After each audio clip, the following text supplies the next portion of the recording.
The Tom Woods Show, episode 871. Prepare to set fire to the index card of allowable opinion. Your daily dose of liberty education starts here. The Tom Woods Show.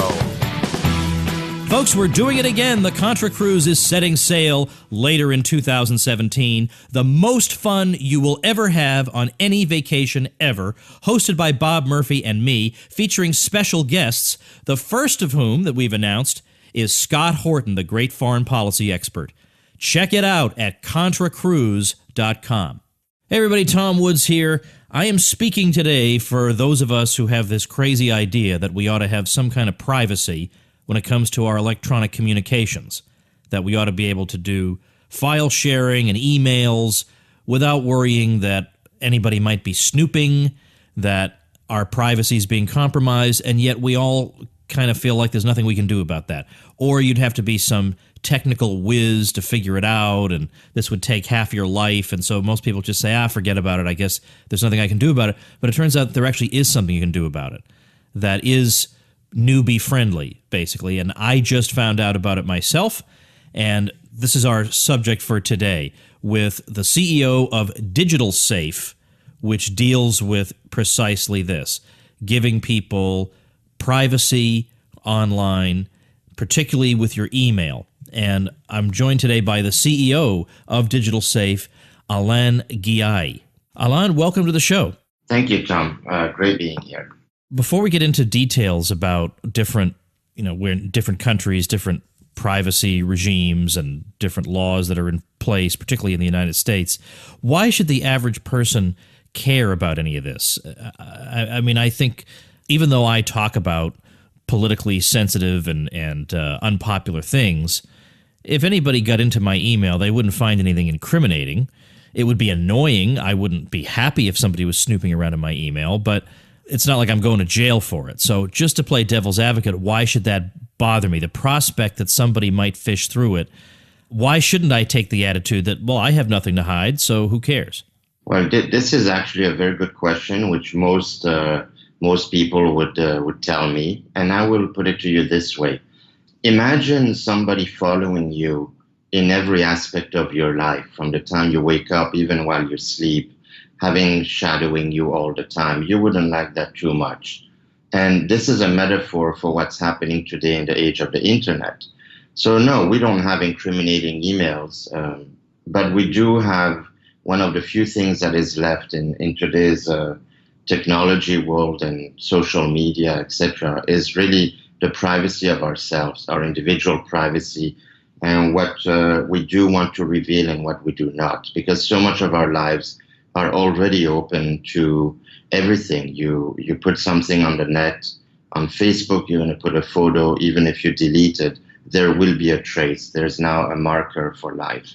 So privacy is important because it is one of the few things that's left that we can still somehow control.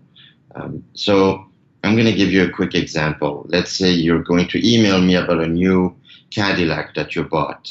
Well, this is a harmless email because, you're going to show the Cadillac to everyone and everybody will see you in it. But Cadillac itself will know that either you bought one or you're interested in one. And this is through the Google social engineering. Most people use Gmail or Yahoo, free emails basically that essentially take our entire data and sell it to companies willing to buy it. And I'm not even going to talk about the government intrusion. Right now it's just light intrusion, which is commercial, and they're going to pump you with stuff about Cadillac. So that's a classic example. So as far as I'm concerned, I don't want some robots in the net knowing what I do, what I buy, what I feel like. But that's what privacy is about today. I would think also, I bet even the most innocent folks who think their email accounts are just full of links to cat videos that they're sending to people may have some embarrassing stuff in it that if somebody got hold of it, they could use to blackmail that person or make that person's life very unhappy. So even if you're not trading military secrets with the Russians, you might still have stuff in your email that you wouldn't want generally known. Now, Absolutely. we see headlines all the time about violations of email privacy. There was just an article in the New York Times at the end of 2016 that told us that Yahoo had engaged in systematic scanning of all Yahoo users' emails, looking for something the government was asking it to look for. So they weren't poking around a little bit here and there. They systematically scanned the accounts of every single user of an address that ends in yahoo.com. This is actually a really good point. So the first harmless way was, I'm thinking of buying a Cadillac. That's okay. Now you're looking at another level of privacy intrusion. And you may have embarrassing cat videos. You may have more than just an embarrassing cat video. And then a level above that is basically government intrusion, which happens all the time. What you read in the New York Times was basically the work of investigative journalism. But this happens every day. I'd like to talk about the big five. The big five are Google, Microsoft, Amazon, Yahoo used to be part of it, and now there are probably four of them left. These large companies, which are indirectly funded by the government because the hundreds, and Apple, actually, that was the fourth one, these companies essentially work for making money for their shareholders, but they do work for the government as well. The Yahoo article just showed one incident, but it happens daily. You mentioned about scanning emails. So this is a request of a government. That was, I think you mentioned, in 2016. There is a law that passed, I believe the cybersecurity law of 2015. It passed in December very quietly. And essentially, it makes it much easier for a government entity in the US to literally just own that entire data and scan it. I read a lot about articles about the government agencies spending hundreds of millions in servers. I mean, basically, the budget of the FBI and the NSA are pretty much limitless. So, it's in the tens of billions of dollars. So they do have the budgets to literally read everything. Now, nobody goes behind and reads it. These are done electronically through robots. But it starts with a law that passes that says, now we're going to get an automatic feed. Let's say you type or you say a word that would trigger an agency, a word that it could be Apple, it could be anything that the government decides. If during that conversation or that email that word is there, it is automatically flagged and goes to the governing agencies. And that is a big problem because essentially you have zero privacy at that level. This is part of the USA Patriot Act and all the other laws that passes. So yes, that was a heavy intrusion, but it happens all the time. It used to be that the government had to ask the telecom companies like AT&T and Verizon and so forth for that data. And now it's automated. And this is, I think, since the Cybersecurity Act of 2015. So what you read in the New York Times was a lucky break because finally sometimes some information leaks out. But this happens daily. Now, I'm reading from a recent filing to the U.S. District Court where Google says a person has no legitimate expectation of privacy in information he voluntarily turns over to third parties. Google, of course, is a third party. Now, Google's a private company. If it wants to have crazy policies, that's its prerogative. But I bet most people, my point would be, I don't think most people realize that. I think they assume that these are all private communications, and they should probably be aware that in the final analysis, they're not. No, you're right. And two things I would like to point out. This is for the average consumer. A third party in the business world could be a legal entity, a lawyer, and so forth. This law is very, it touches a lot of sectors. It touches you sending the cat video, but it also touches a court case or a huge case between companies, legal cases. If you technically volunteer that information, because you do use Google for free, mind you, they own that information, and then with the help of the law, they can essentially tell you, well, you volunteered that information. I want to give you the talk about the second point. Google is no longer a private company. It is a public company. They have massive government contracts, just like Apple and Amazon. So the lines get blurred at this point. And that's fair enough. Now, glad you raised that point, because we might talk about differences around the world in financial privacy in different countries, and we associate Switzerland with greater financial privacy, or the Cayman Islands or whatever. But when it comes to electronic data transmission and emails, here it seems like things would be somewhat different, because even in different countries, everybody's still using Gmail. And so this presumption that we're not necessarily going to keep your data private would seem to follow you anywhere in the world. Or am I wrong about that? No, this is right. And you touch on a good point, the data privacy law. So I'd like to clear up a couple of things. So it is true that Switzerland was a haven for private bank account and for privacy in the financial sector. And since I think as of 2018, there is a global information exchange agreement, which was pushed, by the way, by the United States, the OECD. The US didn't sign the agreement, but every other country had to. You may have read about Swiss banks hiding US citizens' money and paying billions of dollars. So the Swiss banking secrecy is pretty much gone for foreigners, but the data privacies are very much there, and it's part of our constitution. I say ours because I am from Switzerland, so obviously I know quite well the law. And if you use Gmail, you basically have no protection. Now, in theory, if you use Gmail and you're a Swiss citizen, according to Swiss law, you are entitled to your privacy. But Google, Amazon, Yahoo, all the big guys, and Microsoft, they essentially have to obey the US laws as well. So I think it was about 3-4 years ago, Microsoft finally admitted that even though they have servers in Europe where they keep all the data, and they have to obey by the European Union privacy laws, they also have to obey by the USA Patriot Act. So really the only way to protect yourself is essentially using a Swiss-based company.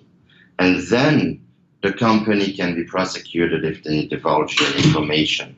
Because neither Google nor Yahoo or Microsoft or Apple, none of these big companies are tied to that Swiss law only. They're also tied to the US laws.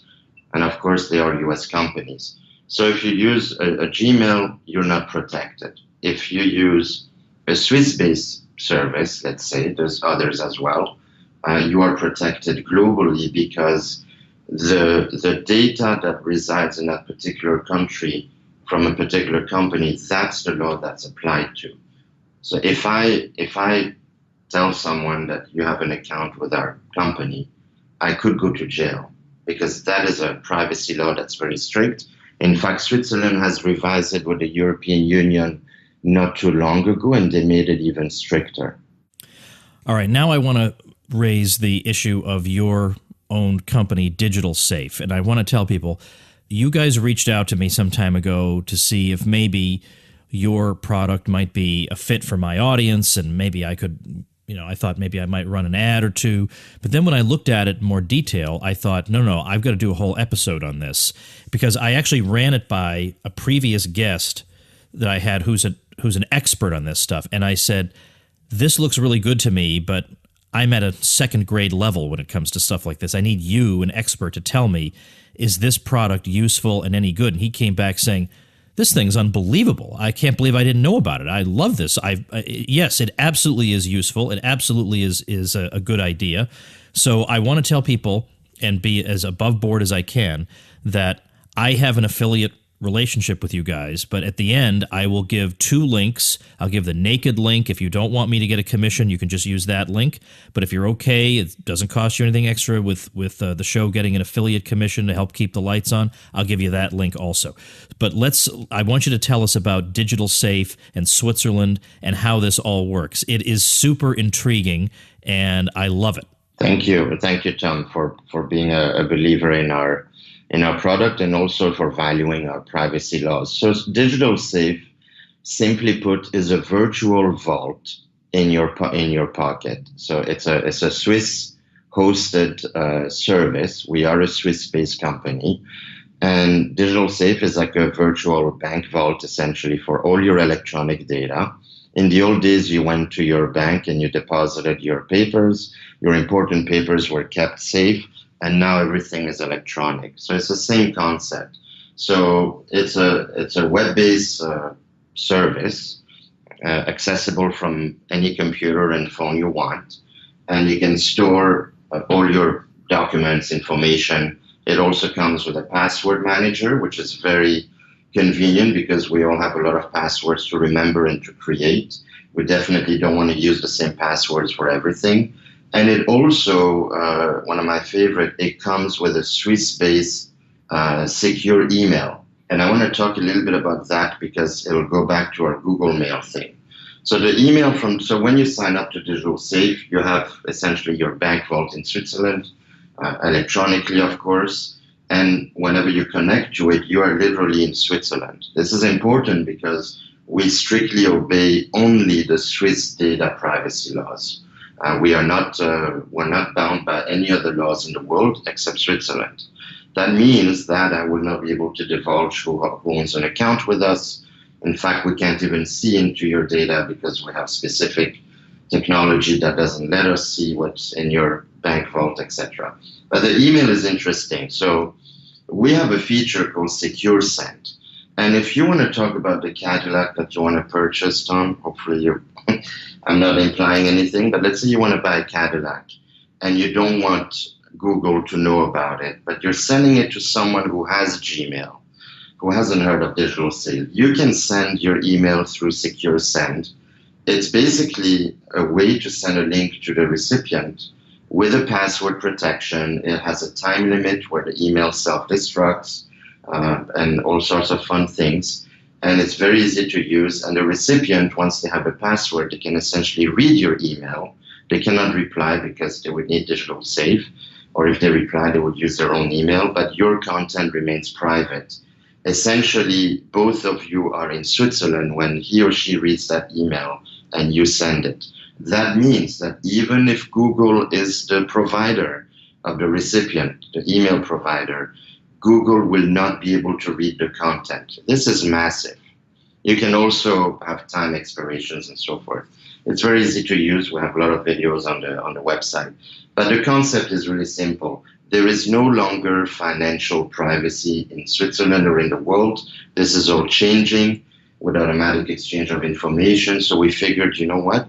We will make sure that the data privacy still is useful. And in Switzerland, we have a law, well, a couple of laws, that values the privacy of the individual and a corporation, so an entity. So if you are a Swiss-based company, privacy rules. If you're a person, your own privacy is very valuable. That means that nobody can go and really pry into your privacy. Switzerland has the strictest privacy laws in the world for data and personal privacy. So that's it. It's you use a service, you have it on your phone or your laptop or what have you, and every time you connect, you're basically in Switzerland. So I would have to create a new email address for this? Yes. So if you're an individual and you buy a regular package, let's say, I think it starts at $9 or what have you, it depends on how much storage you want, you will have an email at digitalsafe.com. But if you're a business, actually, it's a new feature that we have. You can choose to have digitalsafe.com or at, let's say, tomwoods.com. So if you're a business owner, you buy a business package, I think it starts at $25 a month for 5 users. Then you can configure your domain email so that it is hosted in Switzerland. You get two things. You get a highly encrypted system to start. So you know it's going to be basically very resistant to hackers. And also you get the Swiss privacy laws. So you can configure tomwoods at mycompany.com. And nobody will know that your company is hosted in Switzerland, right? But what's important is, let's say, in the business world especially, you have a lot of subpoenas, you have lawsuits, you have things like that. we try to tell people it's not about hiding from subpoenas. It's about giving the other person a fair chance for preparing themselves for a legal, let's say, argument or what have you. So that's important. As a business, you essentially put all your valuable data away from prying eyes, and your email, of course, as well. Some businesses have very sensitive information that they transfer via email. You have technology, pharmaceutical, financial. I mean, I send all my bank statements for tax returns to my CPA through Digital Safe. There's also a file sharing system in Digital Safe, so you can either email someone or you can send a file share. The recipient doesn't need to have the account; they just need a password to open the file share. The beauty of it is that everything resides in Switzerland. We are a private company, and we don't owe anything to anyone, and we own our entire technology and equipment. So we're not leasing servers on Amazon Web Services and what have you, because then we would be having to obey with the Patriot Act as well. The minute you use a US company, essentially, you are tainted in a way that you're bound by the US privacy laws, which are very weak. All right, let me come at you with a worst case scenario. And sometimes, by the way, worst case scenarios are not as helpful to clarify thinking as you might think. Because, for example, suppose I had a small country that was completely free market. Even the military was free market. And I say, how would you be able to withstand the Nazis? Well, even a regular government in the small country wouldn't be able to withstand the Nazis. So it's not really a fair thing to say. But I do want to consider the possibility that the U.S. government is going after some guy for whatever reason, and he happens to have an email address ending in digitalsafe.com. What is going to happen to you? This is the question I usually get from businesses and government entities who use our service. It's a really good question. So Switzerland has updated its cyber security laws, and this is how it goes. Let's say we have a bad guy.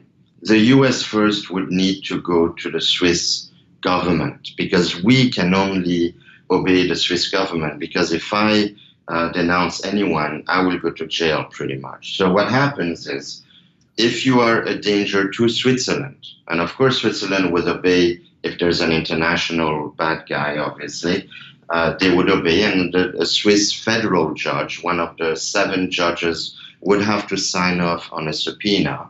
And that would take a lot, by the way, and then we would be notified.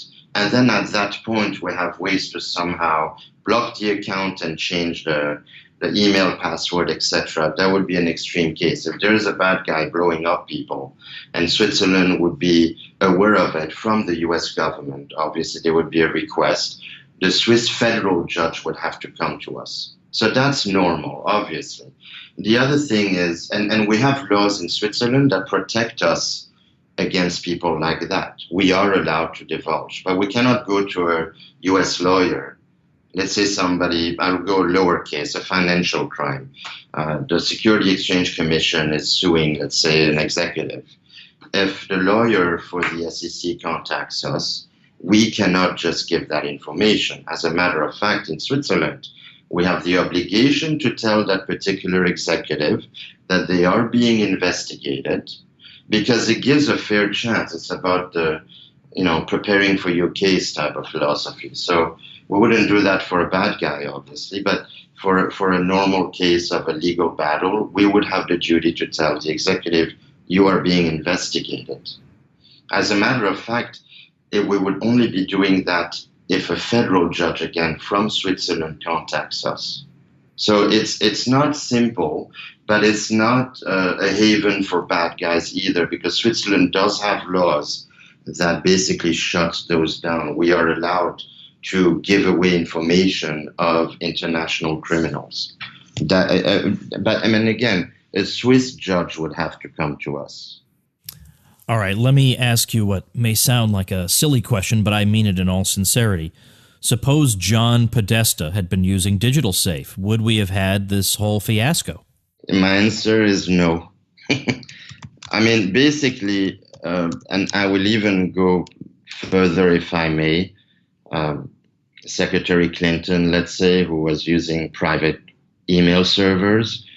We even had Vice President, I think, Pence, that was also using some private servers. So nobody would know about that because by law, it is a crime for people like me to divulge who uses our system.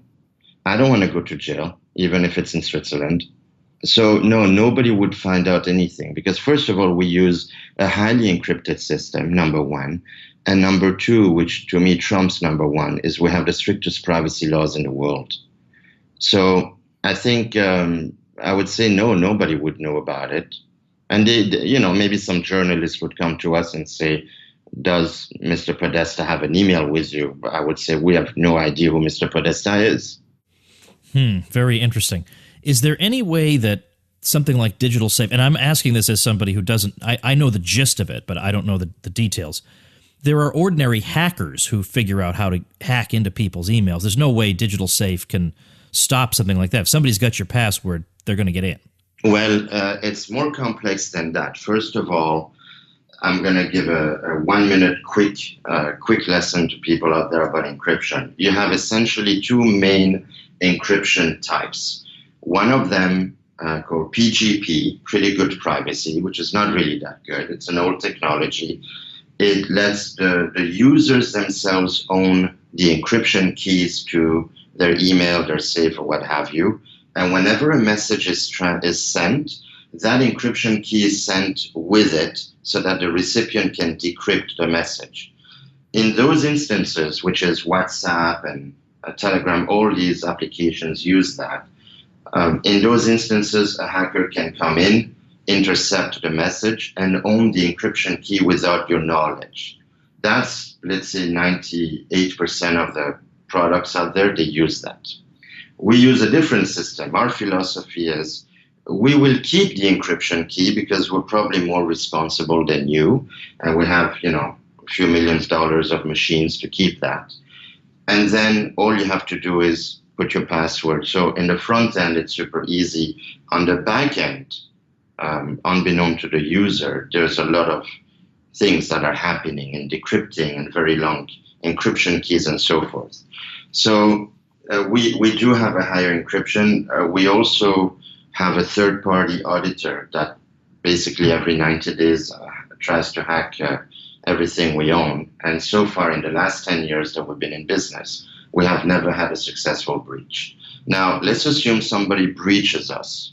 The way we keep information is splintered in millions of bits that even if you're able to hack into our server, you will never get and reconstitute the message itself. So you will never get 100% of the data. So it will be like gibberish. We also have some technology that we are implementing in the next few months, which uses biometric login. Those are for enterprise and government. So we always innovate. So I never say nobody can breach us because that would be foolish. I like to say that we have a 99.999% success rate. Never 100. You just never want to say 100%. Well, it's all very interesting to me. And again, I'm sorry I'm kind of a technical dolt when it comes to stuff like this. But in a way, if I were to use Digital Safe, that would be one of the benefits, that this is how a technical dolt can protect himself. I mean, I've heard all about encryption and I know about all kinds of things that I've heard about, but I wouldn't know where to begin in doing any of it. That's the problem. It's not user-friendly. It's not newbie-friendly. I'm a complete newbie with stuff like this, and I could just join Digital Safe and use it. That's why I like it.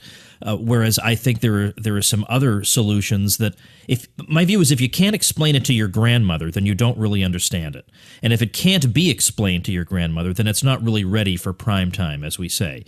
So that was why when you guys contacted me, I looked at it, I ran it by my resident expert. We all decided not only is it great, but I actually get what it is you're doing. So Thank you. I can explain it to people. I can explain to other people's grandmothers even, as a matter of fact.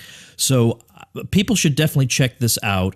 The naked link is digitalsafe.com. My affiliate link doesn't cost you anything extra, but helps me keep the lights on here, is tomwoods.com/safe. If I may say something, Tom, to your audience, if they use your link, they get 30 days for free. We do not offer free trial. Oh, well, then Now you're starting to think out there in cyberspace, aren't you? Now it's becoming a lot more attractive to use tomwoods.com/safe. That's fine. I must not have been reading the emails carefully enough. I actually did not realize that I would have opened with that if I had known my link had that special benefit. All right, so tomwoods.com/safe. Of course, I will link to all this stuff at tomwoods.com/871, our show notes page for today. But here you go. If you feel like sometimes we get so bogged down in negative stuff, here's something great. I mean, here's something that actually does something about the things we complain about. And once in a while, it's nice to be refreshed with news like this. So I appreciate your time and efforts on this very much, and thanks so much for being here. My pleasure, Tom. Thank you for having me. All right, everybody, here's a little bonus for you. We both benefit from this, all right? We both benefit from this. If you still haven't used Uber yet, you can get your first ride for free if you use my code. And if you use my code, I also get a ride for free. And the summer's coming up, and I'm going to want to take my family on vacation. There are a lot of people in that family, and it would help if we could be carted around a little bit. So you're going to help me help you help me, if you can follow that. So if you want to get your first ride on Uber for free, just download the Uber app and just enter this code as all one word, Uber Woods. Can you believe that? Uber Woods? Something seems weirdly Nietzschean about that, but Uber Woods is your code, all one word. You get your first ride for free. I'll get a free ride, and as we're driving around wherever we are, we'll be thinking, thank you, mysterious podcast listener. You've really helped us out. All right, that's all I have to say. Enjoy the weekend. Contra Krugman's coming out. Might even be out today. Episode 78, if you listen to Contra Krugman. So anyway, wonderful weekend, wonderful episode, wonderful listeners, wonderful transportation service. I'll see you later. Become a smarter libertarian in just 30 minutes a day. Visit tomwoods.com to subscribe to the show for free, and we'll see you next time.